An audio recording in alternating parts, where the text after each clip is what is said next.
we'll guide you through how to add picture-in-picture in CapCut. If you find this helpful, consider subscribing and liking the video. First, open CapCut on your desktop and create a new project by clicking on the New Project button. Once you're in, you need to import the main video clip you want to work with. You can do this by clicking on the Import button located at the top left corner and selecting your video files from your computer.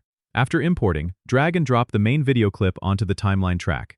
Now, to add a picture-in-picture overlay, import the secondary video or image you want to overlay onto your main video. Once imported, drag this file onto a new track above your main video track in the timeline. You'll see this new overlay appear in the preview window. Click on the overlay clip in the timeline to activate it, and then click on it in the preview window. This will allow you to resize and reposition the overlay as needed. You can adjust the size by dragging the corners and reposition it by dragging it around the preview window.